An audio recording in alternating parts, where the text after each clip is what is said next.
चल देखो, तो बच्चों आज हम अपना चैप्टर स्टार्ट कर रहे हैं मॉलिक्यूलर। मैंने फोटोन वन के लिए बोला था आपको बेटा, फोटोन वन और कैटलिस्ट वन कोई इतना ज्यादा खास डिफरेंस नहीं है इनमें, ऑलमोस्ट सेम ही चल रहा है सब में। बट फिर भी अगर आपको चाहिए then I share link with you, आपके साथ मैं लिंक शेयर करा दूंगी। तो आज है हमारा लेक्चर वन। अब देखो चैप्टर को ना बहुत अच्छे से पढ़ेंगे, अगर आप लोगों ने पहले पढ़ भी रखा है तब भी, नहीं पढ़ा हुआ है तब भी ध्यान से समझना। सबसे पहले ना चैप्टर का नाम हम लोग समझते हैं, मॉलिक्यूलर बेसिस ऑफ इनहेरिटेंस। अब तक देखो हम पढ़ के आए हैं कि पूरा हमने मेंडल की डिस्कवरीज पढ़ी इनहेरिटेंस को लेके। इनहेरिटेंस का मतलब ये है कैरेक्टर्स का ट्रांसमिशन होना। मेंबर्स 11th की भी, सिलेबस की भी, हाँ जी सारी होगी, डोंट वरी। 11th का सिलेबस जब फोटोन वन में स्टार्ट होगा आप लोगों को इन्फॉर्म किया जाएगा। अभी सिर्फ पढ़ाई पे ध्यान दो, बाकी सारी चीजें अपने माइंड से निकाल दो। फोटोन वन है, कैटलिस्ट वन है, सिर्फ आपका फोकस पढ़ाई पे होना चाहिए। इनहेरिटेंस का मतलब सिर्फ ये होता है कि एक जनरेशन से दूसरी जनरेशन में कैरेक्टर्स का ट्रांसमिट होना। जैसे हम अभी मेंडल की कहानी में देखे आए कि मेंडल ने ये बोला था कि मेरा एक टॉल और एक ड्वार्फ की जब हम क्रॉस कराते हैं तो क्रॉस कराने में मेरे को 3:1 मिलता है। F1 जनरेशन में सपोज करो हमें सारे के सारे टॉल मिल रहे थे, लेकिन F2 जनरेशन में मुझे 3:1 मिल रहा था, 3 टॉल मिल रहे थे तो एक ड्वार्फ भी वहां पे मिल रहा था। तो आखिरकार वो क्या चीज है जो आपका पेरेंट से आपके ऑफस्प्रिंग तक आपके इनहेरिटेंस को, पैटर्न को लेके जा रही है। बिकॉज हमें पता है कि ट्रांसमिट हो रहा है, लेकिन अभी हमें ये नहीं पता है ना कि क्या चीज ट्रांसमिट हो रही है।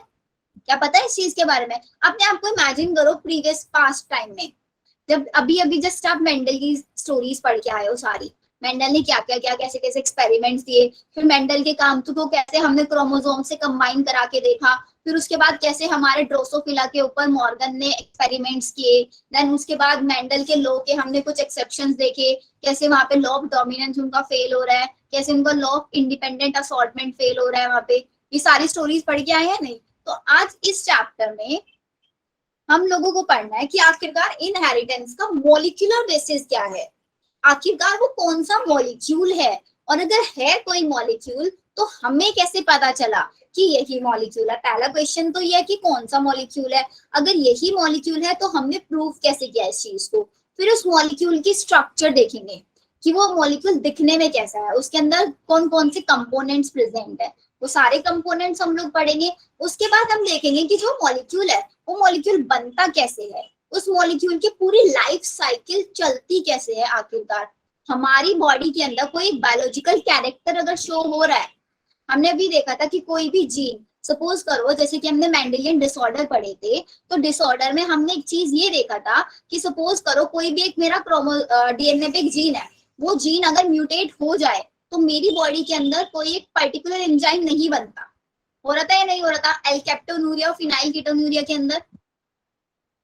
यस और नो? Yes ma'am.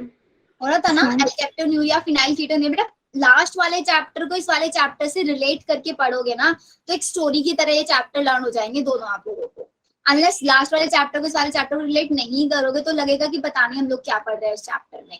लास्ट वाले चैप्टर का एक कॉन्टिन्यूएशन है ये। अब तक हमने प्रूव कर लिया कि आखिरकार कुछ ना कुछ ट्रांसफर होता है, लेकिन ट्रांसफर होता क्या है वो चीज हमें पता होनी चाहिए। तो वहां पे हम देख रहे थे एंजाइम। अगर हम एंजाइम की बात करते हैं बच्चों, तो एंजाइम भी तो क्या होता है, प्रोटीन होता है ना?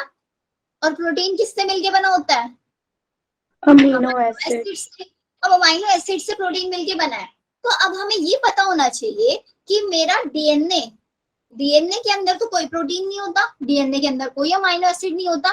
फिर डीएनए के ऊपर प्रेजेंट जीन, जीन भी क्या है, एक डीएनए का पार्ट है। तो जीन आखिरकार कैसे कंट्रोल कर रहा है एक एंजाइम को? बिकॉज अगर हम बात करें जीन और एंजाइम दोनों के बीच में जमीन आसमान का फर्क है या नहीं है? तो आखिरकार कौन सी चीज है वो, कैसे हमारा डीएनए कंट्रोल कर रहा है प्रोटीन को? तो डीएनए से प्रोटीन तक की हम हिस्ट्री समझेंगे, जिसको हम बोलते हैं central dogma of molecular biology. पूरा चैप्टर मैंने आप लोगों को ये समझा दिया कि पूरे चैप्टर में हम करने क्या वाले हैं। सबसे पहले हम मॉलिक्यूल को समझेंगे कि आखिरकार इनहेरिटेंस कौन सा मॉलिक्यूल होता है, हमें पता कैसे चला वो मॉलिक्यूल है, मतलब हम एक्सपेरिमेंट्स पढ़ेंगे यहाँ पे, ठीक है। फिर उसके बाद इसकी स्ट्रक्चर देखेंगे, उस जो हमारा मॉलिक्यूल है वो, उसकी स्ट्रक्चर के बाद उसकी पूरी लाइफ हिस्ट्री पढ़ेंगे, और फिर हम देखेंगे कैसे वो एंजाइम बनाता है, कैसे वो प्रोटीन बनाता है। क्लियर यहाँ तक? तो चलो, अब सबसे पहले आता है कि हमें पता कैसे चलेगा कि हमारा मॉलिक्यूलर बेसिस ऑफ इनहेरिटेंस है क्या। इनहेरिटेंस की डेफिनेशन सबको क्लियर है। इनहेरिटेंस में transmission of genetic information from parents to offspring. तो हमें पता करना है कि जेनेटिक इंफॉर्मेशन को लेके जाता है मेरा जेनेटिक मटेरियल। जेनेटिक मटेरियल ही जेनेटिक इंफॉर्मेशन को कैरी करता है। तो अब जो है मेरा जेनेटिक मटेरियल है, जेनेटिक मटेरियल क्या है? विच स्टोर बायोलॉजिकल इंफॉर्मेशन, जो अपने अंदर स्टोर करके रखता है बायोलॉजिकल इंफॉर्मेशन को। अब हम यहाँ पे एक्सपेरिमेंट पढ़ते हैं कि आखिरकार किस एक्सपेरिमेंट ने मुझे एक्चुअली में ये बताया कि मेरा डीएनए ही जेनेटिक मटेरियल है। तो पहला एक्सपेरिमेंट लिखो, एक्सपेरिमेंट 1। एक्सपेरिमेंट 1 हमारा कौन सा साइंटिस्ट ने किया था? माइस वाला एक्सपेरिमेंट, इसको ग्रिफिथ ने किया था। ट्रांसफॉर्मेशन एक्सपेरिमेंट, ट्रांसफॉर्मेशन एक्सपेरिमेंट जो कि हमारा किया था ग्रिफिथ साइंटिस्ट ने। अब ग्रिफिथ साइंटिस्ट ने यहाँ पे किया क्या था? देखो, इन्होंने आपका एक बैक्टीरिया ले लिया। कौन सा बैक्टीरिया लिया? Streptococcus pneumonia, right. आपने जहाँ पे अपने नोट्स बना रखे हैं ना, उन्हीं नोट्स को ओपन कर लो।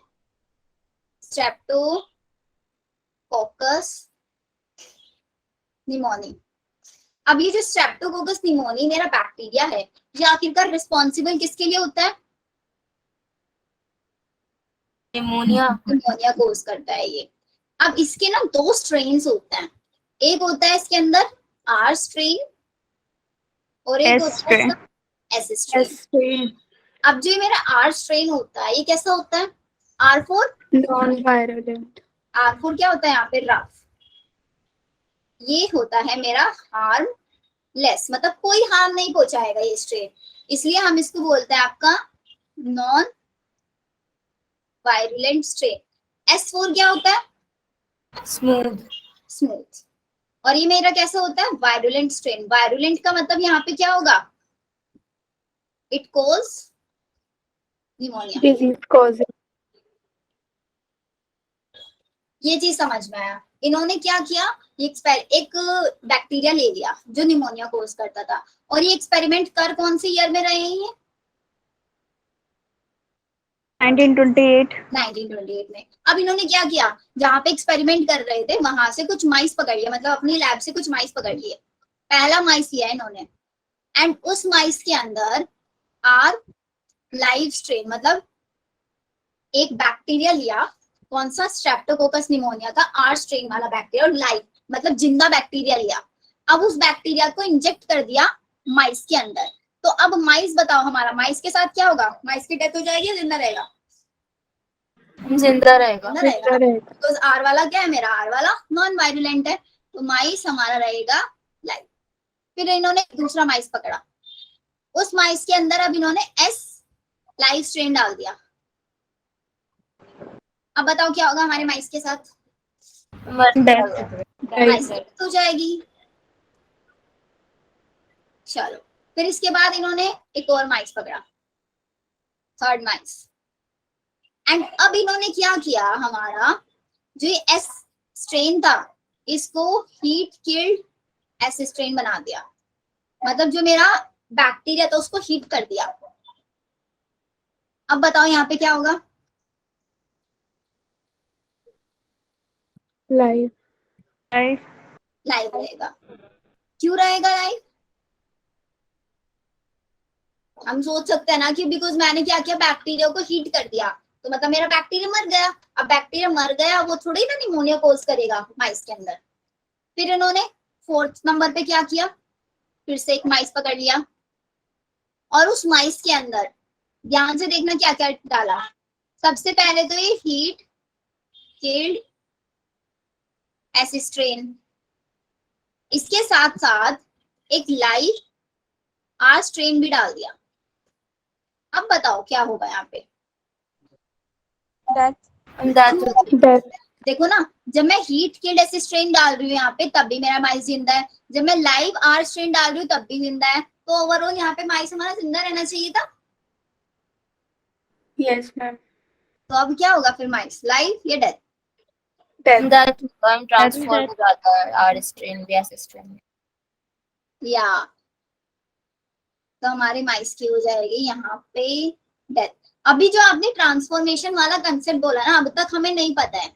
नॉर्मल अगर फर्स्ट टाइम कोई स्टूडेंट पढ़ता है इसको तो वो यही बोलेगा कि हीट किल्ड एसिस्ट्रेन है, लाइव है, आर लाइव है, तब भी लाइव है, तो इसका मतलब ओवरऑल लाइव ही रहेगा, दोनों को कंबाइन करके डाल दिया। लेकिन कॉन्ट्रडिक्शन यहीं पे आया कि माइस रहना चाहिए था जिंदा, बट बेचारा हमारा माइस मर गया यहाँ पे। अब अगर माइस की हो गई डेथ, ग्रिफिथ के माइंड में चीज हमारी स्टक कर गई कि आखिरकार ऐसा हुआ क्या यहाँ पे कि माइस की डेथ हो गई। फिर हमारे जो साइंटिस्ट हैं, ये बेचारे साइंटिस्ट बड़े दुविधा में पड़ गए कि आखिरकार कैसे यहाँ पे ये सब हुआ। तो हमारे ग्रिफिथ के माइंड में ना कुछ प्रॉब्लम्स चल रही थी। लिखो यहाँ पे ग्रिफिथ प्रॉब्लम्स। इनकी प्रॉब्लम्स क्या क्या थी, मतलब ये इस चीज में समझ क्या नहीं पा रहे थे। पहली चीज तो ये नहीं बता पाए कि आखिरकार, अब इनके ना माइंड में देखो ना, आप खुद देखो, अगर हमारे सामने एक्सपेरिमेंट हो रहा होगा तो हम क्या सोच सकते हैं कि क्या यहाँ पे माइस का कोई रोल है डेथ होने में? क्या माइस को हो सकता है, माइस को पहले से कोई बीमारी हो, ऐसा हो सकता है, या माइस की एज हो गई हो, ऐसा भी हो सकता है, या फिर माइस ने कुछ हेल्प किया हो इस हीट किल्ड एसिस्ट्रेन और आर स्ट्रेन को, ऐसे भी तो हो सकता है ना। तो ग्रिफिथ का पहला कॉन्ट्रडिक्शन क्या था, he could not know role of mice। ये हमारे माइस के रोल को समझ नहीं पाए थे कि एक्चुअली में हुआ क्या यहाँ पे, क्या माइस ने कुछ यहाँ पे इंपॉर्टेंट रोल प्ले किया जिसकी वजह से हमारा माइस रहना चाहिए था जिंदा, बट वो बेचारा मर गया। फिर उसके बाद सेकंड उनका कॉन्ट्रडिक्शन था ये कि आखिरकार वो कौन सा कंपोनेंट है जो मेरा एस स्ट्रेन से आर स्ट्रेन में ट्रांसफर हुआ, बिकॉज आर तो लाइव है, अब ये तो अपना जेनेटिक मटेरियल माइस को देगा, लेकिन आर के अंदर आर के पास एस स्ट्रेन में से आखिरकार क्या चीज ट्रांसफर हुई। लिखो जरा इसको, what component of S strain का कौन सा कंपोनेंट। अब एस स्ट्रेन के अंदर क्या क्या हो सकता है हमारा, पॉलीसेकेराइड, प्रोटीन, लिपिड, या फिर डीएनए, कोज वायरुलेंस। अब ये चीज हमें पता करनी है कि आखिरकार मेरे एस स्ट्रेन का वो कौन सा कंपोनेंट है जो वायरुलेंस फैला रहा है यहाँ पे, वो चीज। अब इस चीज को सॉर्टेड करने के लिए हमारे पास कुछ साइंटिस्ट आए। कौन कौन से साइंटिस्ट आए थे, कौन से ईयर में आए थे? सबसे पहले ईयर लिखो, 1944 में 3 साइंटिस्ट आए और उन साइंटिस्टों ने किया बायो केमिकल एनालिसिस। अब बायोकेमिकल एनालिसिस में इन लोगों ने क्या किया, पहले तो मेन चीज है साइंटिस्ट कौन से थे। साइंटिस्ट थे हमारे OT, Avery, C MacLeod and M McCarthy.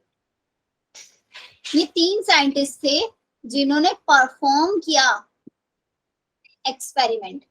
अब इन्होंने अपने एक्सपेरिमेंट में किया क्या, मेन चीज तो यही थी। तो इन्होंने क्या किया, जो हमारा हीट किल्ड एसिस्ट्रेन है ना, हीट किल्ड एसिस्ट्रेन, इसके सारे कंपोनेंट्स को अलग अलग कर लिया। इसके अंदर पहला कंपोनेंट था कार्बोहाइड्रेट, ठीक है। फिर इसके अंदर से निकाला इन्होंने लिपिड, फिर इसके अंदर से निकाला इन्होंने प्रोटीन, देन इसके अंदर से इन्होंने निकाला डीएनए। इन सारे कंपोनेंट्स को अलग अलग कर लिया। और इन कंपोनेंट्स को वन बाय वन करके लाइव आर स्ट्रेन के साथ ऐड करना स्टार्ट कर दिया। अब लाइव आर स्ट्रेन के साथ इन्होंने ऐड करना स्टार्ट किया। सबसे पहले कार्बोहाइड्रेट को मिक्स किया लाइव आर स्ट्रेन में। तो अब बताओ मेरा यहाँ पे क्या होना चाहिए? माइसिन के अंदर इंजेक्ट किया लाइव आर स्ट्रेन के और कार्बोहाइड्रेट कंपोनेंट हीट के डेसिस्ट्रेन से। तो माइस के साथ क्या होगा? लाइव रहेगा। फिर से लिपिड वाला कंपोनेंट लिया हीट के डेसिस्ट्रेन से, उसको मिक्स किया लाइव आर स्ट्रेन के साथ और हमारे माइस के अंदर इंजेक्ट कर दिया। क्या होगा? लाइव रहेगा।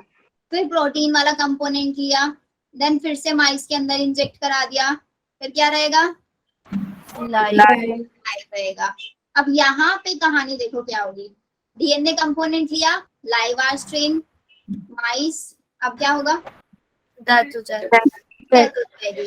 अब यहाँ पे हमें डेथ देखने के लिए मिली हमारे एक्सपेरिमेंट में, तो इसका मतलब हमारे 3 साइंटिस्ट ने डायरेक्टली बोल दिया कि हमारा डीएनए ही वो एजेंट है जो बेसिकली एस स्ट्रेन से ट्रांसफर हुआ किसके अंदर? लाइव आर स्ट्रेन के अंदर, जिसने हमारे लाइव आर स्ट्रेन को वायरुलेंट बना दिया। लिखो इसको, this prove that DNA was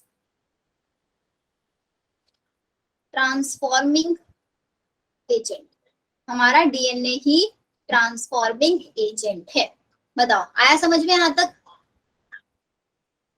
किसी को कोई एनीवन? No ma'am. किसी ना किसी को तो होना चाहिए बच्चों, छोटा मोटा सा भी डाउट। जो फर्स्ट टाइम पढ़ रहा है उसको समझ में आ रहा है? चलो, अगर हो गया, समझ में आ गया, आगे चलते हैं। अब यहाँ पे कहानी हमारे 3 साइंटिस्टों ने बोल दिया, लेकिन अब हमारी जो पब्लिक है वो एक बार के एक्सपेरिमेंट से तो मानती नहीं है बात। उन्होंने बोला कि नहीं, हम नहीं मानेंगे ये चीज को कि डीएनए जेनेटिक मटेरियल, हमें तो और एक्सपेरिमेंट करके दिखाओ। तो हमारे फिर 2 नए साइंटिस्ट आए, उन्होंने एक और एक्सपेरिमेंट परफॉर्म किया, हार्शे एंड चेज एक्सपेरिमेंट। ये कौन से ईयर में किया? 1952।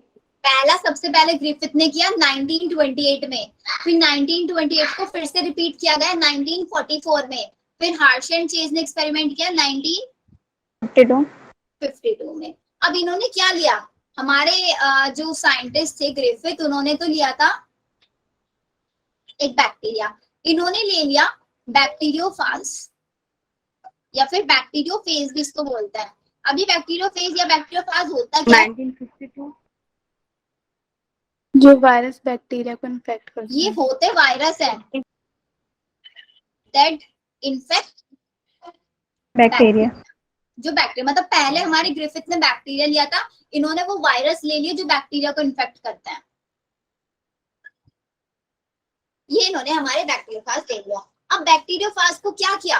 बैक्टीरियोफाज को लिया, बैक्टीरिया फेज है मतलब एक वायरस है जो अफेक्ट करेगा बैक्टीरिया को। तो हमें क्या कराना है? Bacteriophage get attached over the surface of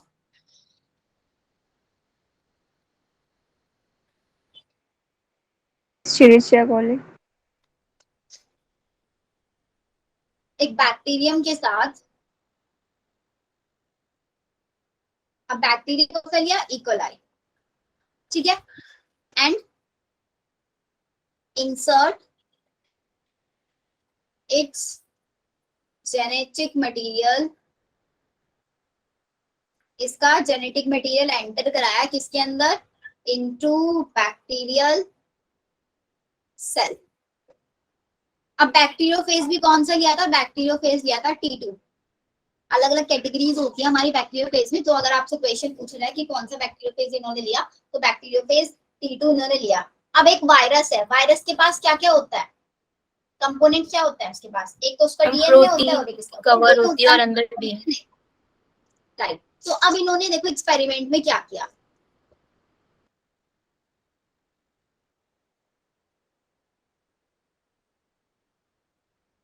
ये ऐसे स्ट्रक्चर होती है मेरे बैक्टीरियोफेज।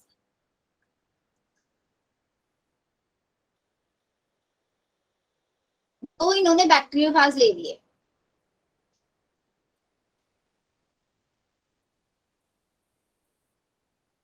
अब पहले वाले बैक्टीरियोफेज के अंदर तो क्या किया इन्होंने, अब दो चीजें मैंने आपको बताई यहाँ पे, एक तो होता है डीएनए और एक होता है प्रोटीन। प्रोटीन के अंदर प्रेजेंट होता है क्या, सल्फर, और डीएनए के अंदर क्या प्रेजेंट होता है, फॉस्फोरस। फॉस्फोरस। ये चीज हमें पता है, मतलब आज के टाइम में हमें पता है, लेकिन 1952 में हार्शियन चेस जब ये एक्सपेरिमेंट कर रहे हैं उनको नहीं पता ये चीज। उन्होंने क्या किया, पहले बैक्टीरियोफेज 1 लिया और बैक्टीरियोफेज 2 लिया। बैक्टीरियोफेज 1 में तो जो इसके अंदर क्या करा, इसके जितने भी सल्फर थे उन सल्फर को रेडियो लेबल्ड करा दिया। क्या कराया, रेडियो लेबल्ड सल्फर, सल्फर 35 बना दिया, ये ऐसे बना दो। एंड जो दूसरे वाला बैक्टीरियोफेज है, बैक्टीरियोफेज 2, बैक्टीरियोफेज 2 के अंदर क्या करा दिया, रेडियो लेबल्ड P32। ये इन्होंने मतलब एक बैक्टीरियोफेज में तो सल्फर को रेडियो लेबल्ड करा दिया, एक बैक्टीरियोफेज में फास्फोरस को रेडियो लेबल्ड करा दिया। अब इन बैक्टीरियोफेज को खुला छोड़ दिया, एक ऐसे मीडियम में छोड़ दिया जहां पे बहुत सारे बैक्टीरियाज थे। अब इन्होंने क्या देखा कि कुछ बैक्टीरिया तो मेरे ऐसे हैं जो बैक्टीरिया, मतलब अब आपको पता है बैक्टीरिया की जो लाइफ स्पैन होता है, जो उसका ग्रो करने की साइकिल होती है वो बहुत कम होती है, मतलब एक ही साथ बहुत जनरेशन बहुत कम टाइम में आप उसकी देख सकते हो। तो इन्होंने देखा कि जब बैक्टीरियोफेज एक मीडियम ये ले लिया और एक मीडियम ये ले लिया, इन्होंने बैक्टीरियोफेज को यहाँ पे छोड़ दिया कि आपको जितना मन करे ना बैक्टीरिया को अफेक्ट करो जाके, यहाँ पे भी इन्होंने छोड़ दिया कि जितना मन करे बैक्टीरिया को अफेक्ट करो। अब यहाँ पे जो मुझे नए बैक्टीरियाज मिले, बिकॉज जैसे ये बैक्टीरिया के पास आते हैं तो बैक्टीरिया के अंदर अपना जेनेटिक मटेरियल ट्रांसफर कर देंगे, सिर्फ जेनेटिक मटेरियल ट्रांसफर होता है, प्रोटीन ट्रांसफर नहीं होता। हमें पता है ये चीज, हार्शियन चेस को नहीं पता, हमारे साइंटिस्टों को ये बात नहीं पता। अब साइंटिस्टों ने ये देखा कि मेरे पास जो नए बैक्टीरियाज बने, जो ऑफस्प्रिंग बैक्टीरिया बने, मीडियम 1 में तो बिल्कुल नॉर्मल बैक्टीरिया थे, मीडियम 1 में नॉर्मल बैक्टीरिया थे, बैक्टीरिया के अंदर कोई रेडियो एक्टिविटी नहीं पाई गई, बैक्टीरियाज में कोई रेडियो लेबल्ड प्रोटीन, कोई रेडियो लेबल्ड फास्फोरस या सल्फर नहीं देखने के लिए मिला। लेकिन मेरा मीडियम 2 जो है, मीडियम 2 के अंदर मेरे को जो नए बैक्टीरियाज मिले, उन सारे नए बैक्टीरिया के अंदर फास्फोरस रेडियो लेबल्ड मिला। एक मीडियम में तो मुझे कोई रेडियो लेबल नहीं मिल रहा है, एक मीडियम में मुझे रेडियो लेबल फास्फोरस मिल रहा है सारे। इसका मतलब क्या हुआ, इसका मतलब ये हुआ ना कि जो नए बैक्टीरियाज बने, उन नए बैक्टीरिया के अंदर हमारा ना तो फास्फोरस ट्रांसफर हुआ, बिकॉज हमने सल्फर को रेडियो लेबल्ड कराया, तो इससे हमें ये पता चल रहा है कि सल्फर आपका एक जनरेशन से दूसरी जनरेशन में ट्रांसमिट नहीं हो रहा है। इसीलिए तो बनने वाली नई सेल्स में मुझे कोई भी रेडियो एक्टिविटी डिटेक्ट नहीं हुई। लेकिन मीडियम 2 जिसमें मैंने रेडियो लेबल्ड फास्फोरस यूज किए, उसमें नए सेल्स के अंदर जो नए बैक्टीरियाज मेरे को मिले, उन सारे बैक्टीरिया के अंदर रेडियो एक्टिविटी मुझे देखने के लिए मिली। कौन सी रेडियो एक्टिविटी, P32 वाली।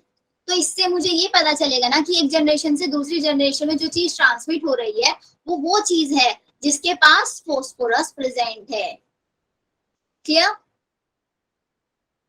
Yes ma'am. कोई डाउट हो तो प्लीज पूछ लो। आने वाली नई जनरेशन में सिर्फ मेरे को फास्फोरस देखने के लिए मिला, कोई सल्फर नहीं मिला। तो इसका मतलब जो मेरा कंपोनेंट ट्रांसफर हुआ है नेक्स्ट टू नेक्स्ट जनरेशन में, जो ट्रांसफर हो रहा है वो ऐसा कंपोनेंट है जिसके पास फास्फोरस है। और फिर हम आगे जाके देखेंगे फास्फोरस हमारे डीएनए के पास प्रेजेंट होती है, राइट।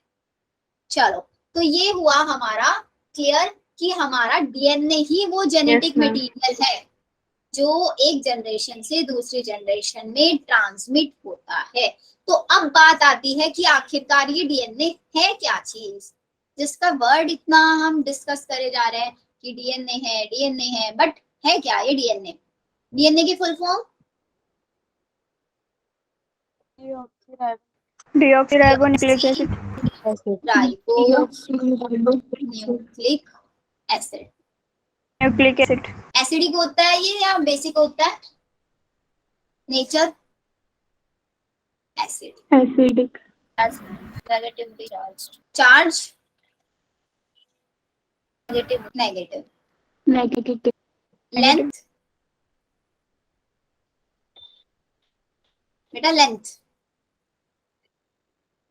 2.2 meter. 2.2 मीटर। ये तीन चीजें ना हमेशा याद रखनी है जब भी डीएनए के बारे में पढ़ोगे।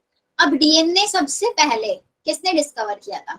अच्छा, डीएनए को सबसे पहले ना डीएनए नहीं बोला जाता था, डीएनए को बोला जाता था न्यूक्लिक एसिड, बिकॉज ये न्यूक्लिक एसिड ही है। और न्यूक्लिक एसिड किसने सबसे पहले बताया था कि न्यूक्लिक एसिड होता है एक चीज जो ट्रांसमिट हो रही है एक जनरेशन से दूसरी जनरेशन में? फ्रेडरिक माइस्टर।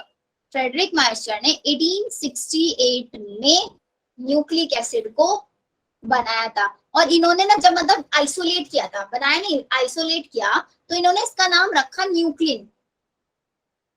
न्यूक्लिन इन्होंने इसका नाम दिया। फिर बाद में एक दूसरे साइंटिस्ट आए जिन्होंने न्यूक्लिन से न्यूक्लिक एसिड बोला। कौन से साइंटिस्ट? Altman. आर ऑल्टमैन इनका पूरा नाम होता है। इन्होंने कहानी दी थी 1889 में। फ्रेडरिक माइस्टर ने आइसोलेट किया न्यूक्लिन को, फिर न्यूक्लिन का नाम चेंज करके न्यूक्लिक एसिड कर दिया गया। देन एक और साइंटिस्ट है हमारे कॉरनबर्ग। जो मेरे कॉरनबर्ग साइंटिस्ट है, इन्होंने सबसे पहले डीएनए को सिंथेसाइज किया 1961 में। Synthesise DNA. ये कुछ हिस्ट्री है, 2-3 लाइनें हैं बस, इनको याद रख लेना और कुछ नहीं याद रखना है। अब इसके बाद आ जाओ नेक्स्ट पॉइंट पे।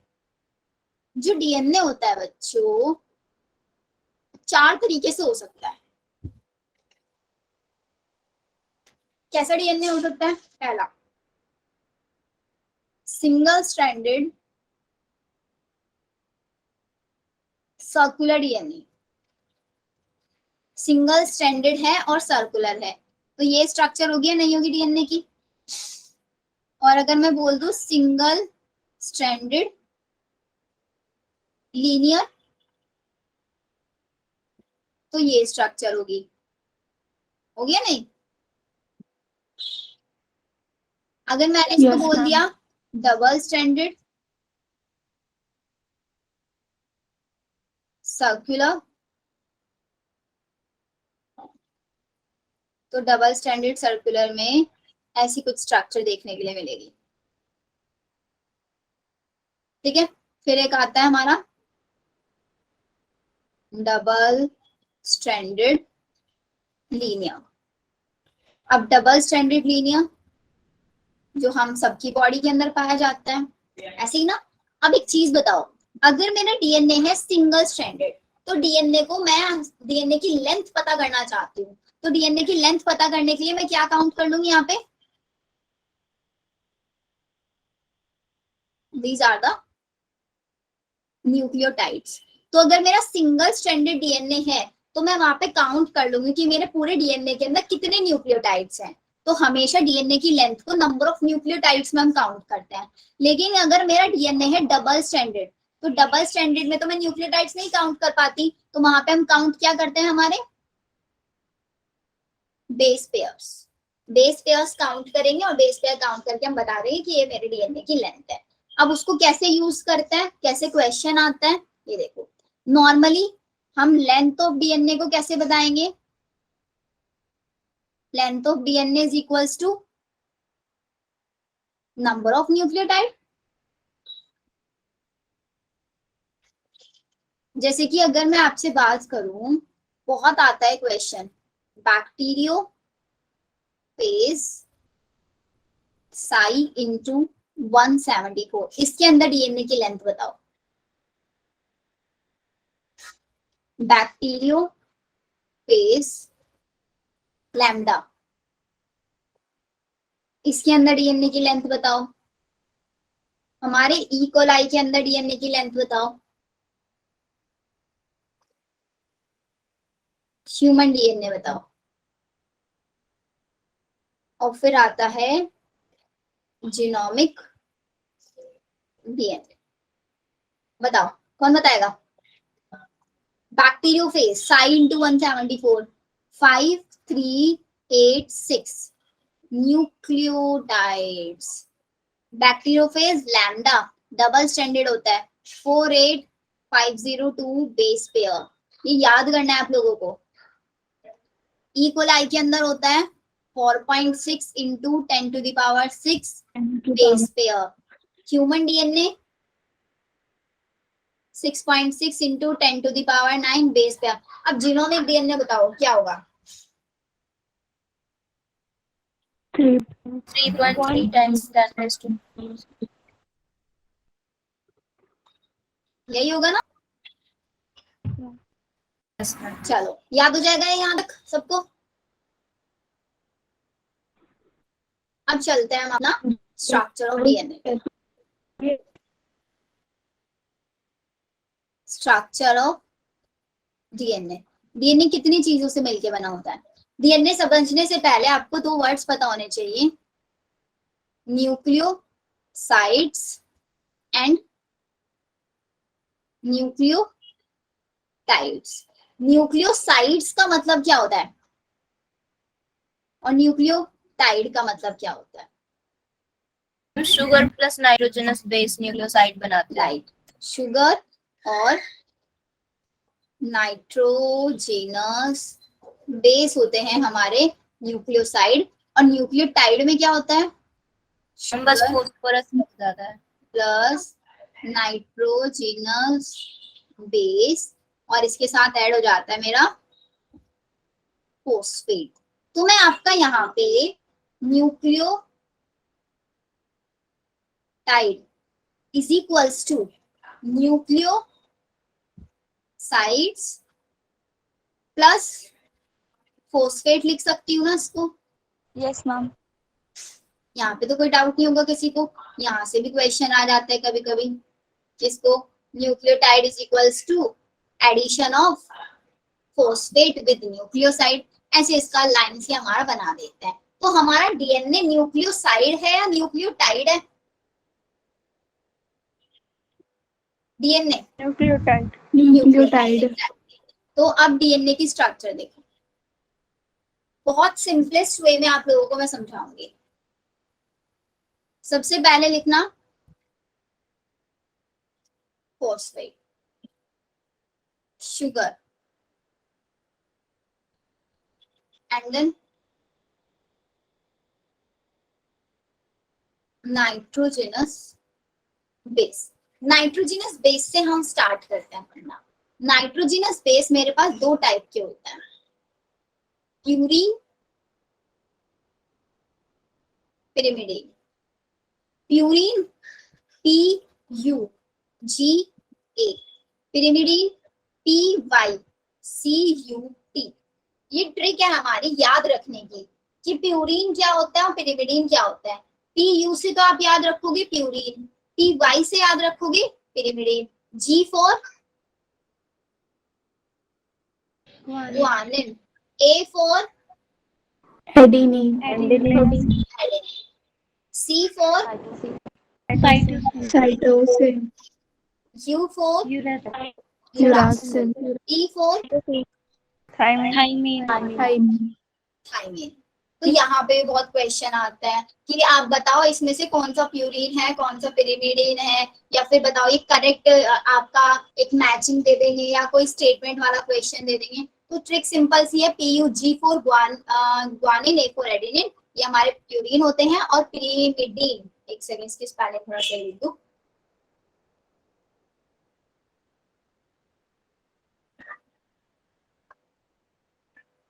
अब एक और सिंपल सी ट्रिक आप यहाँ पे ये ऐड कर लो, प्यूरीन में लेटर्स कम है और पिरिमिडीन में लेटर्स ज्यादा है। एग्री करते हो इस चीज से? Yes ma'am. प्यूरीन में लेटर कम है, पिरिमिडीन में लेटर ज्यादा है।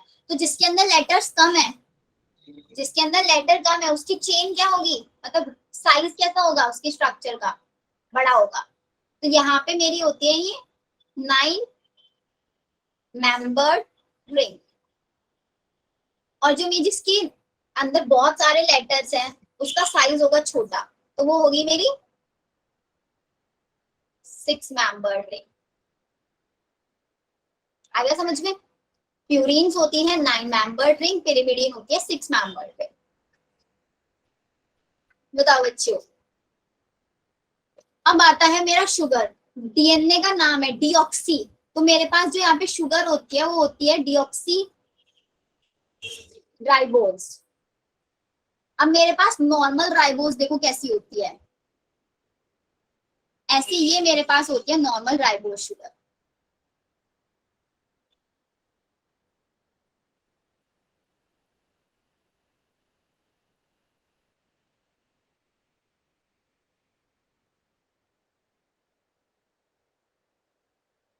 इसमें से क्या करा दो, माइनस ऑक्सीजन करा दो, एक ऑक्सीजन को रिमूव करा, डीऑक्सी का समझते हैं ना, रिमूवल ऑफ ऑक्सीजन। अब एक ऑक्सीजन रिमूव कराओगे यहाँ से ऑक्सीजन रिमूव करा दिया, तो ये मेरे पास यहाँ पे शुगर हो गई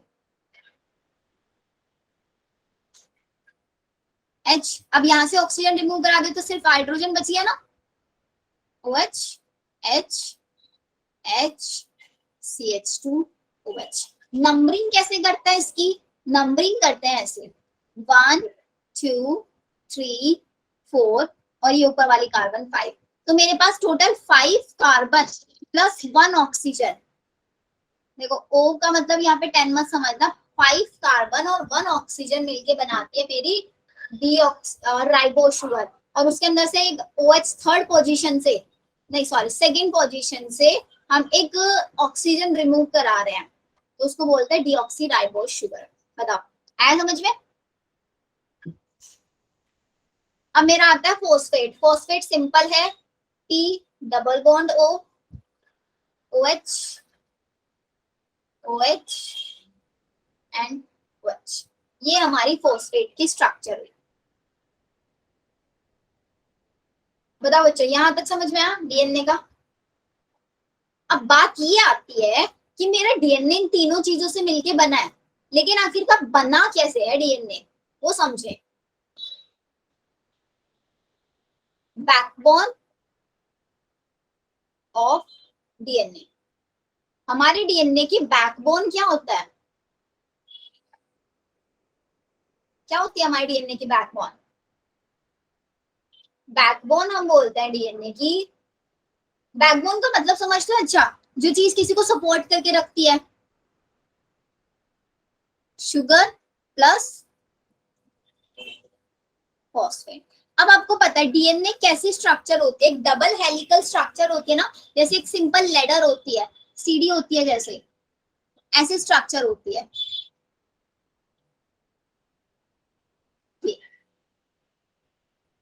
अब इसी स्ट्रक्चर को हम समझेंगे आखिरकार ये बना क्या है। ये मेरी यहाँ पे शुगर, यहाँ पे भी मेरी एक शुगर, ऐसे इन दो शुगर्स के बीच में एक शुगर ही आ गया। देखिए इन शुगर्स के बीच में एक ऐसे फॉस्फेट प्रेजेंट होता है। देखो कैसे ये हमारी डीएनए की बैकबोन को रेडी कर रहा है।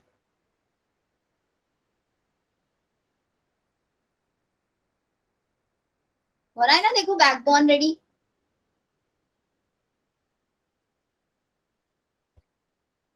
एंड इन शुगर्स के बीच में क्या होता है मेरे, नाइट्रोजनस बेसेस। यहाँ पे होंगे नाइट्रोजनस बेसेस, जो दो लेडर्स का, आपने देखोगे एक लेडर होता है, एक लेडर में ऐसे स्ट्रेट स्टिक होती है दो, उनके बीच में छोटे छोटे स्टिक्स हम लगा के रखते हैं जिनके ऊपर खड़े हो चढ़ते हैं हम, चढ़ते हैं नहीं? देखिए लेडर सबने सीढ़ी, यस मैम। तो सीढ़ी के अंदर अगर वो बीच में जो हमारे लेडर्स में होते हैं सपोर्टिंग स्ट्रक्चर्स, इनको हम हटा दे तो क्या है, दोनों के दोनों बैकबोन्स आपस में कंबाइन रह पाएंगे? ये वाला जो येलो से बनाया है, नो मैम, नहीं रह पाएंगे ना। No, ma'am. इन दोनों का आपस में जोड़ के कौन रख रहा है?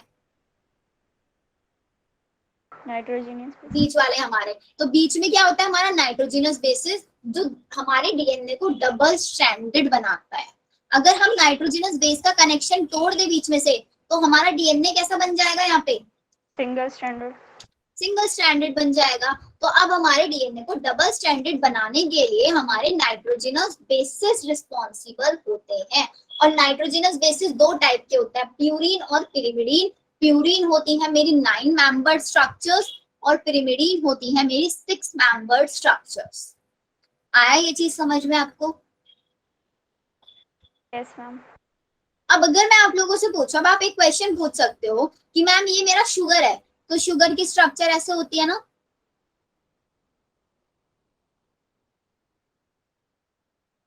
ये शुगर। अब एक फोस्फेट है, तो यहाँ पे फोस्फेट पता कहाँ पे अटैच होता है? एक सेकेंड, पेन के वेट थोड़ा कम कर लेते हैं।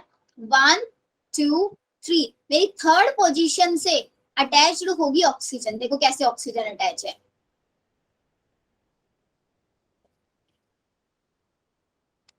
अब देखो नॉर्मल मैंने फोस्फेट वहां पे कैसे बनाया था, ऐसे बनाया था P double bond O, OH और OH।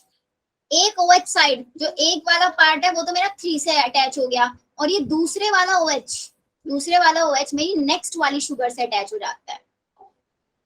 देखो ये मेरी यहाँ पे नेक्स्ट शुगर। थोड़ा सा आपको कॉम्प्लिकेटेड ये लग रहा होगा, लेकिन अगर समझने का ट्राई करोगे ना, तो देखो आप, हम बोलते हैं ना 5 स्ट्रैंड और 3 स्ट्रैंड, वो वाला कंसेप्ट आपका क्लियर हो जाएगा अगर आप थोड़ा सा फोकस करके समझो। तो आप देख रहे हो ये मेरा कौन सा एंड है? 5 प्राइम। अभी देखो नंबरिंग बताया था ना मैंने आपको, यहाँ पे 1 2 3 4 5, तो मेरी शुगर का ऊपर 5 प्राइम है। अब इस 5 प्राइम से ऊपर यहाँ पे शुगर है, शुगर से कोई ऐसे फॉस्फेट अटैच होगा या नहीं होगा? होगा ना। अब नीचे मेरा देखो यहाँ पे अटैच है, यहाँ पे नीचे मेरा H है, और ये यहाँ से थर्ड वाला है 1 2 3, थर्ड वाला यहाँ से खाली है ना? नहीं खाली, बिकॉज इस वाले से नेक्स्ट वाला मेरा क्या अटैच होगा? फॉस्फेट अटैच होगा। तो देखो ना आपका 5 प्राइम और 3 प्राइम, फिर जब आप इसकी कॉम्प्लीमेंट्री यहाँ पे बनाओगे तो यहाँ पे आपका 3 प्राइम खाली आएगा, यहाँ पे आपका 5 प्राइम खाली आएगा। इसलिए हम बोलते हैं हमारा डीएनए एंटी पोलैरिटी रखता है। वो एंटी पोलैरिटी ऐसे जनरेट होती है, इसके 5 प्राइम एंड एक साइड से खाली हो जाता है, नीचे की साइड हमारा शुगर का 3 प्राइम फ्री होता है, इसलिए 5 प्राइम 3 प्राइम हम वर्ड यूज करते हैं। क्वेश्चन आता है यहाँ से भी कि 5 प्राइम और 3 प्राइम का एग्जैक्टली मतलब क्या है। 5 प्राइम का मतलब ये है मेरा 5 प्राइम से तो अटैच होता है फॉस्फेट, और 3 प्राइम से अटैच होता है फॉस्फेट। दोनों से देखो, 5 से भी और 3 से भी। अगर मैंने 5 प्राइम ऊपर वाला एक साइड, मतलब मेरी जो डीएनए की चेन है ना, उसके एक एंड पे तो 5 प्राइम फ्री होगा और दूसरे एंड पे 3 प्राइम फ्री होगा। हमेशा ये चीज याद रखनी है। हमारे बीच में शुगर होगा, शुगर के 5 प्राइम से भी फॉस्फेट और 3 प्राइम से भी फॉस्फेट। अब आप बोलोगे मैम नाइट्रोजनस बेस कहाँ पे कनेक्ट होगा? यहाँ पे फिर नाइट्रोजनस बेस आपका अटैच होता है कार्बन नंबर 1 से, यहाँ पे ऐसे कार्बन नंबर 1 से शुगर की। तो अब ये जो मेरा शुगर है देखो कितना इंपॉर्टेंट रोल प्ले कर रहा है। इसी शुगर से मेरा फॉस्फेट अटैच है, ऊपर भी और नीचे भी, और इसी शुगर से मेरे नाइट्रोजनस बेसिस अटैच्ड है। समझ पा रहे हो बच्चों ये चीज? Yes, ma'am. अच्छा, Yes, ma'am. आपको मेरा एक स्ट्रक्चर बना के दिखाती हूँ ये वाली, कि आखिरकार कैसे शुगर से हमारे अटैच्ड होते हैं नाइट्रोजनस बेसिस। लेकिन नाइट्रोजनस बेसिस के एक बार स्ट्रक्चर समझ लो पहले। किसी को कोई डाउट तो नहीं है? No. चलो देखो, नाइट्रोजनस बेसिस मैंने आपको दो बताए, प्यूरिन, पिरिमिडीन। अब प्यूरिन कौन कौन से होते हैं? Adenine and guanine. Guanine, adenine. और pyrimidine? Cytosine, uracil and thymine. Cytosine, uracil and thymine. अब मैं आपको स्ट्रक्चर बना के दिखा रही हूँ एडेनिन का। एडेनिन का कैसे स्ट्रक्चर? अच्छा 9 मेंबर्ड है, प्यूरिन मेरा 6 मेंबर्ड है। 9 Purine 9 member. तो देखो 9 मेंबर्ड बनाने का तरीका, हेक्सेन सबको बनाना आता होगा, केमिस्ट्री में बनाया होगा। ऐसे ही हेक्सेन बना दो एक। Yes, ma'am. नॉर्मल ऐसे स्ट्रक्चर बनाया, एक नाइट्रोजन यहाँ पे अटैच कर दो, एक नाइट्रोजन नीचे की साइड, और 2 नाइट्रोजन यहाँ पे ऐसे ये अटैच कर दिया। अब नाइट्रोजन से अटैच करने के बाद इनके डबल बॉन्ड्स पूरे करो। कैसे करोगे डबल बॉन्ड? एक डबल बॉन्ड यहाँ पे अल्टरनेटली आपको लगाना है, फिर एक डबल बॉन्ड यहाँ पे, फिर एक डबल बॉन्ड ऐसे बीच में आएगा, देन एक डबल बॉन्ड आएगा मेरा यहाँ पे, और तो नहीं आएगा ना कहीं पे। अब आप कार्बन की वैलेंसीज पूरी करो। कार्बन की वैलेंसी पूरी करने के लिए सबसे पहले हम इसके यहाँ पे लगाएंगे NH2। अब नंबरिंग सबसे बड़ा ट्विस्ट होता है यहाँ पे। प्यूरीन और पिरिमिडीन में नंबरिंग अलग होती है। प्यूरीन में जब भी आप नंबरिंग स्टार्ट करोगे ना, यहाँ से स्टार्ट करोगे 1 2 3 4 5 6 नंबर यहाँ तक पूरा हो गया, फिर यहाँ पे आओगे 7 8 9। अब मैं आपको एक स्ट्रक्चर बना के दिखाती हूँ पिरिमिडीन की। पिरिमिडीन मेरा कैसी स्ट्रक्चर होती है? 6 मेंबर ना, देखो बस इसमें यहाँ पे एक 6 मेंबर स्ट्रक्चर बना दो ऐसे, एंड अल्टरनेट पे इसके बॉन्ड्स लगा दो। इसको बनाते हैं हम साइटोसिन का स्ट्रक्चर बनाते हैं। साइटोसिन में होता है यहाँ पे NH2, यहाँ पे डबल बॉन्ड हो, तो मेरा एक डबल बॉन्ड यहाँ पे आएगा, यहाँ पे नहीं आएगा क्योंकि यहाँ पे डबल बॉन्ड हो आ गया। कार्बन की वैलेंसी ऑलरेडी पूरी है ना, देखो 2 बॉन्ड 2 3 और 4 बॉन्ड है डायरेक्टली यहाँ पे, एक यहाँ पे लगा दो। तो यहाँ पे नंबरिंग देखो 1 2 3, ये कौन सी डायरेक्शन में कर रहे हैं हम यहाँ पे नंबरिंग? क्लॉकवाइज या एंटी क्लॉकवाइज? 1 2 3 क्लॉकवाइज है एंटी क्लॉकवाइज है? Anti clockwise. Anti clockwise. यहाँ पे लिखो प्यूरिन में हम नंबरिंग करते हैं एंटी क्लॉकवाइज,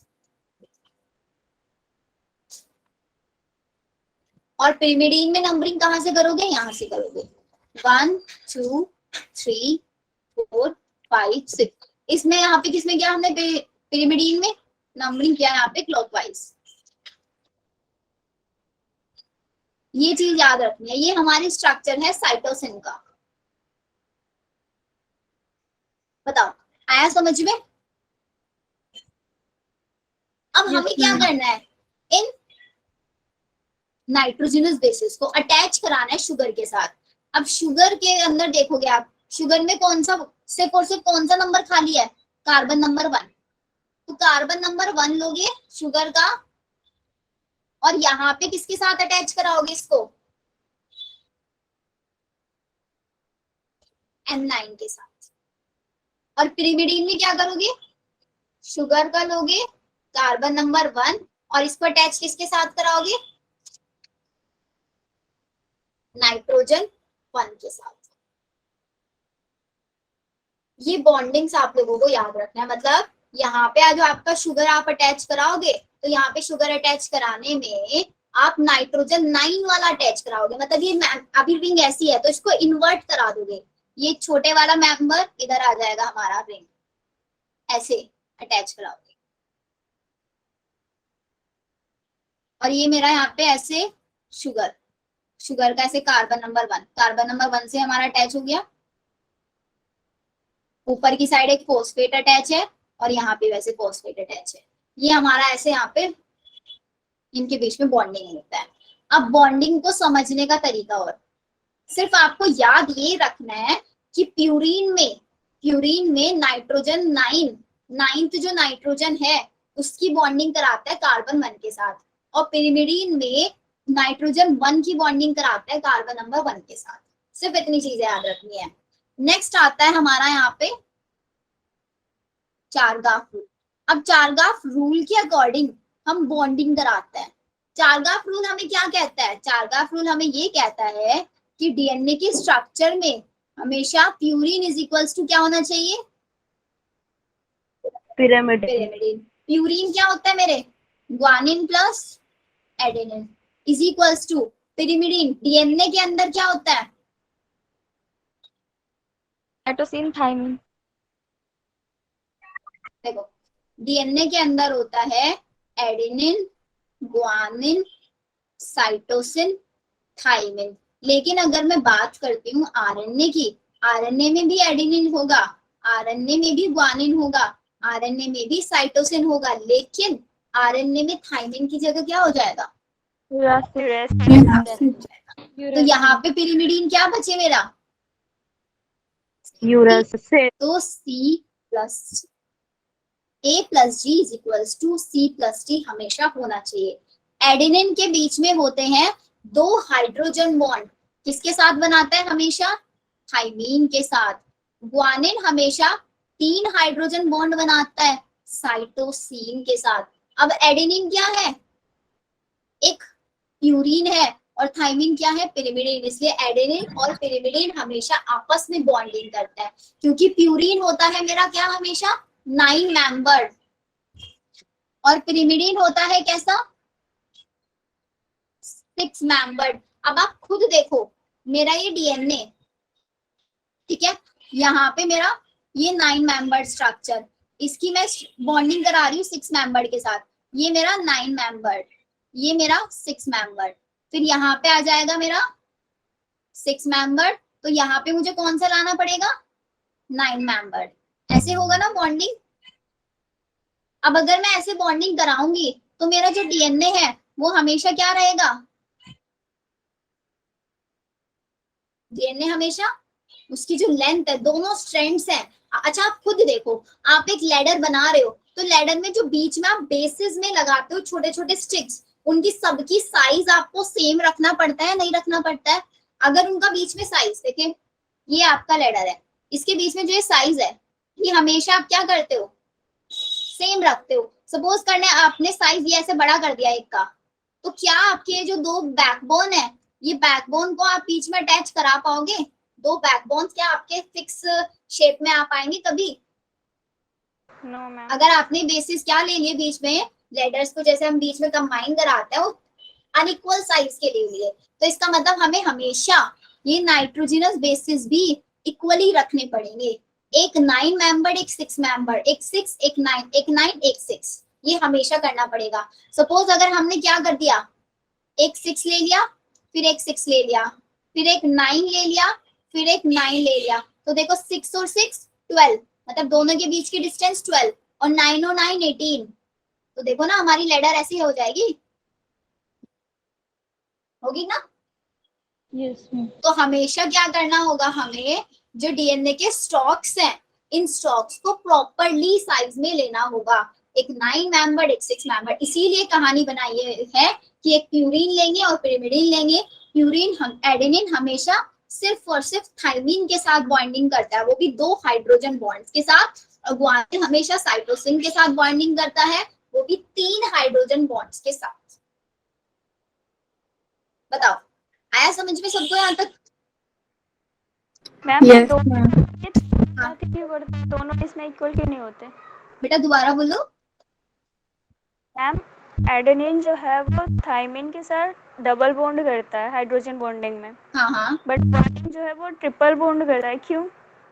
क्यों? इसका रीजन है। अब इसका रीजन आपको कैसे पता चलेगा? आप ये जब स्ट्रक्चर बना के देखोगे ना, तो स्ट्रक्चर बनाने में आपका एक बॉन्डिंग यहाँ से होता है, एक बॉन्डिंग यहाँ से, और एक बॉन्डिंग यहाँ से, ऐसे 3 बॉन्डिंग आपके दिखा देते हैं।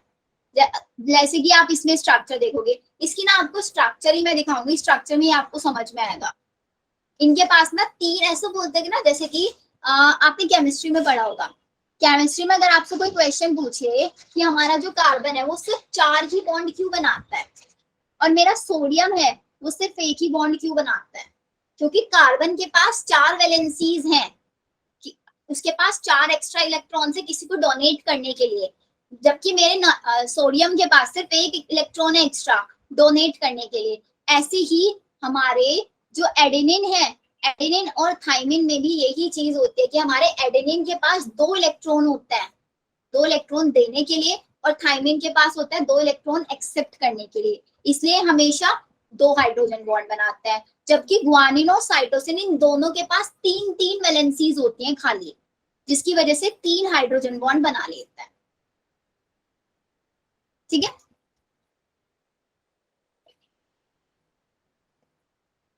बताओ हिमा, आया समझ में?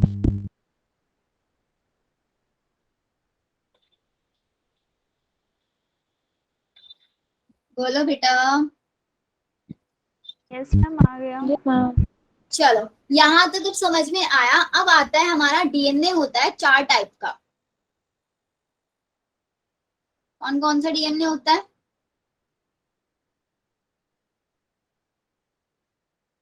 ए डीएनए,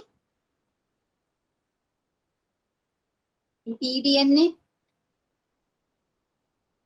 सी डीएनए और डी डीएनए। हमेशा जब भी डीएनए के टाइप्स पढ़ो, इसको लिखने का एक तरीका होता है, इसी वे में लिखोगे तो सारी कहानियां याद हो जाएंगी। एबीसीडी लिख लिया, बस इसके सामने एक्स्ट्रा एक ऐड कर दो, जेड डीएनए, जेड डीएनए। अब याद रखने का तरीका, याद क्या रखना पड़ता है, सिर्फ एक चीज याद रखना पड़ता है, कौन सा लेफ्ट हैंडेड होता है और कौन सा राइट हैंडेड होता है। तो हमेशा आपको याद रखना है, जो मेरा जेड है, जो सबसे आगे बैठा है, वो हमेशा क्या है, लेफ्ट हैंडेड है, और बाकी सारे राइट। ये भी मेरा राइट हैंडेड है, this one is also right handed. ठीक है, अब जो मेरा जेड डीएनए है, जेड डीएनए की जो शेप होती है वो होती है जिगजैग, मतलब जो इसको बैकबोन होता है ना, बैकबोन मतलब सल्फर, सॉरी सल्फर नहीं, शुगर फॉस्फोरस, शुगर फॉस्फोरस, ये बैकबोन ना जिगजैग होती है जेड डीएनए में। बाकी सब में जो बैकबोन होती है वो स्ट्रेट होती है बिल्कुल। अब नेक्स्ट क्वेश्चन हमारा इस पे आता है कि किसके अंदर कितने बेस पेयर प्रेजेंट होते हैं। जेड डीएनए के अंदर होता है 12 बेस पेयर्स। अब सब में से -1 करते चले जाओ, 11 बेस पेयर, 10 बेस पेयर, फिर 9 base pair, 8 base pair, 8 base pair. सिर्फ ये याद रखो और कुछ नहीं याद रखना है। एक और छोटी सी लाइन ऐड कर लो, जेड डीएनए को किसने डिस्कवर किया था, discovered by Alexander rich. Alexander rich ने इसको डिस्कवर किया था। और जेड डीएनए प्रेजेंट कहाँ पे होता है, जेड डीएनए आपका प्रेजेंट होता है, present in salivary gland. Salivary gland में, वो भी कहाँ पे, आपका जो पॉलीटीन क्रोमोसोम होता है, स्लेवरी ग्लैंड में पॉलीटीन नाम का क्रोमोसोम होता है। और ये स्लेवरी ग्लैंड किसकी होती है मेरी, ड्रोसोफिला। ये यहाँ पे आपका एक बार क्वेश्चन आया होगा है, इसको ऐड कर लेना अपने नोट्स में। मैम ये लेफ्ट और राइट क्या है, हाँ जी, मैम ये लेफ्ट हैंडेड और राइट हैंडेड क्या है। आई कांट अंडरस्टैंड आप क्या बोल रहे हो, दोबारा बोलना थोड़ा। मैम लेफ्ट हैंडेड और राइट हैंडेड क्या है। अच्छा, लेफ्ट हैंडेड और राइट हैंडेड, इसको देखो, ये ना आपकी कॉइलिंग होती है कि जो मेरा डीएनए है वो कॉइल किस फॉर्म में है। अब जब आप लोगों को ना मैं पैकेजिंग समझाऊंगी तब ज्यादा अच्छे से समझ में आएगा। अगर अभी समझना चाहते हो ना, देखो मैं ट्राई करती बनाना।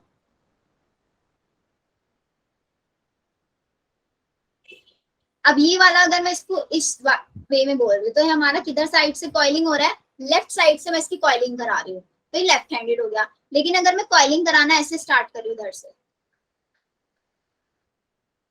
तो किधर साइड से जा रहा है इसकी कॉइलिंग, राइट डायरेक्शन में। तो अगर कॉइलिंग हमारा जो डीएनए कॉइल है वो लेफ्ट डायरेक्शन में, लेफ्ट हैंडेड है, तो मतलब कॉइलिंग उसकी लेफ्ट डायरेक्शन में, तो उसको लेफ्ट हैंडेड बोल देता है। और अगर कोई कॉइलिंग की डायरेक्शन राइट है तो उसको राइट हैंडेड बोल देता है।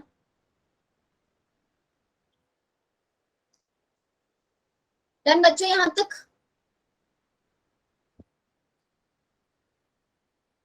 मैम आज की नोट्स पीडीएफ फॉर्मेट में ग्रुप में सेंड कर देना, श्योर बेटा। एक सेकेंड, कुछ क्वेश्चंस देख लेते हैं आज की क्लास के। मैम इसके अलावा बाकी सारे पार्ट्स के टाइप्स के नहीं बताओगे कि कौन से क्रोमोसोम कहाँ पे पाया जाता है या उसका शेप कैसा होता है। किसमें, मैम आपने जैसे जेड डीएनए का बताया ना कि वो जिगजैग शेप में होता है, ए डीएनए और बी डीएनए की नहीं बताओगे। ए डीएनए बी डीएनए हमें नहीं पढ़ना है। बी डीएनए तो हम सबकी बॉडी के अंदर, जो ह्यूमंस के अंदर या फिर जितने भी हमारे लिविंग ऑर्गन सबके अंदर बी डीएनए पाया जाता है। ए डीएनए अगर आप पढ़ना चाहो तो बहुत हाई लेवल में चला जाता है। फिर क्वेश्चन सिर्फ और सिर्फ जेड डीएनए पे आता है, वही मैंने आपको बता दिया। अब बाकी और क्वेश्चन मैं आपको दिखाती हूँ कि यहाँ से जितना हमने आज तक अभी पढ़ा उसमें क्वेश्चन आखिरकार आए कहाँ से अब तक, वो आप एक बार देख लो। देन आप लोगों को आइडिया लग जाएगा।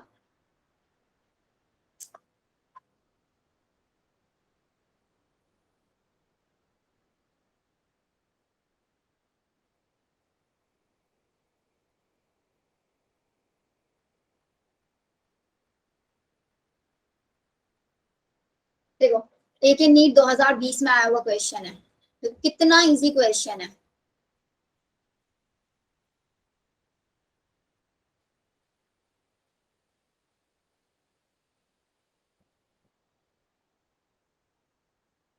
दिख रहा है इस क्वेश्चन आप लोगों को? ऑप्शन ए होगा। क्वेश्चन नंबर 2 का आंसर बताओ।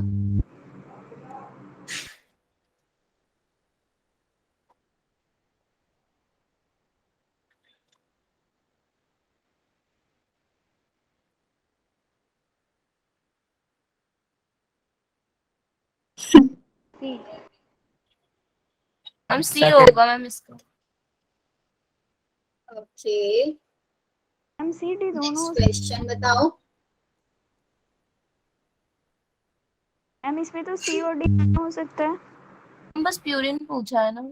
देखो पहले क्वेश्चन में क्या पूछा है, which of the following statement is correct. Adenine pair करता है हमारे थाइमिन के साथ विद 2 हाइड्रोजन बॉन्ड, ये तो करेक्ट है। Adenine 2 hydrogen bond thymine, guanine 3 hydrogen bond cytosine, ये होता है। विद 1 नो, एडेनिन नो, तो हमारा फर्स्ट का तो बहुत सिंपल है कि ए होगा। देखो कितना इजी क्वेश्चन नीट 2020 में पूछा गया है। Second question, purine found both in DNA and RNA. Purine क्या होता है, पहले तो वो लिखो ना। Adenine and guanine. प्यूरिन होते हैं मेरे PUGA। अब गुआनिन और एडेनिन तो दोनों में होता है, डीएनए में भी आरएनए में भी, तो इसका मतलब गुआनिन और एडेनिन हमारा हो गया प्रेजेंट बोथ इन, ये तो हो नहीं सकता बी वाला, एडेनिन और गुआनिन, सी ऑप्शन है। क्लियर? Yes ma'am. नेक्स्ट वाला देखो।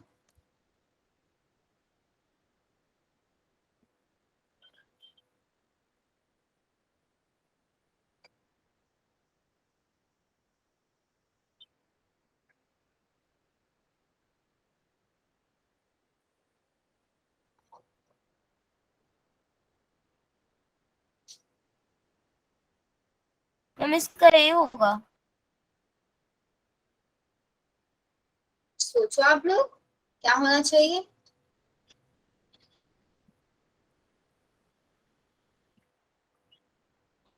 ए होना चाहिए।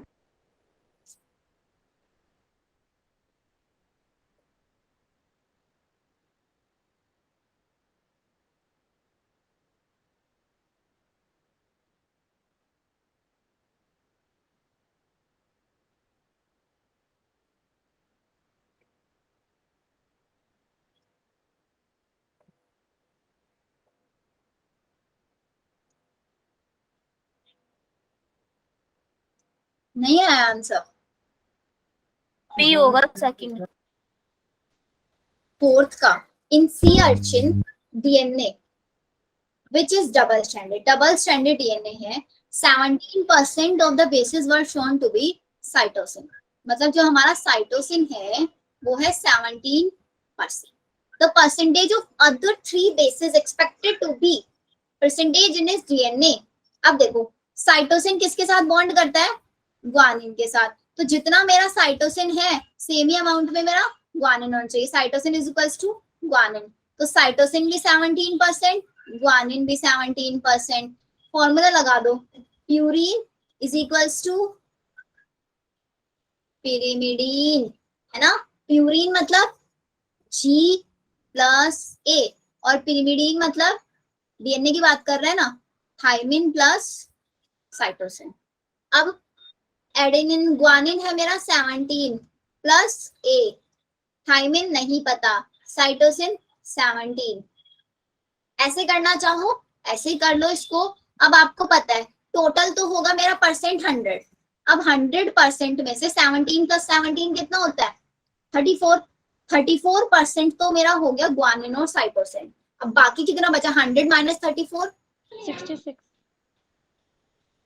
100 माइनस 34 बचा 6। 10 में से 4 गया, बचे हमारे 6 और 9 में से 3 गए 66 और 66 का हाफ कर दो 33 होगा ना, तो मतलब मेरा 33 होना चाहिए क्या, 33 और 33 एडेनिन होना चाहिए, 33 थाइमिन होना चाहिए और बचा साइट ग्वानिन कितना होना चाहिए 17, तो ग्वानिन 17 एडेनिन थाइमिन 33 ये होगा। फिर से करके दिखाऊं इसको, नेक्स्ट करो। इन द डीएनए तभी होगा। The proportion of adenine in relation to thymine vary नहीं, प्रोपोर्शन वेरी कर जाएगा तो हमारे डीएनए को हम डबल स्ट्रैंडेड कैसे बनाएंगे, जितना एडेनिन है उतना ही थाइमिन होना चाहिए। There are 2 strand which are anti parallel 5 to 3 direction में, दूसरा 3 to 5 राइट, तो total amount of purine nucleotides and pyrimidine is not equal होता है हमेशा, देयर आर 2 स्ट्रैंड नो, या क्लियर है, हमारा बी होगा।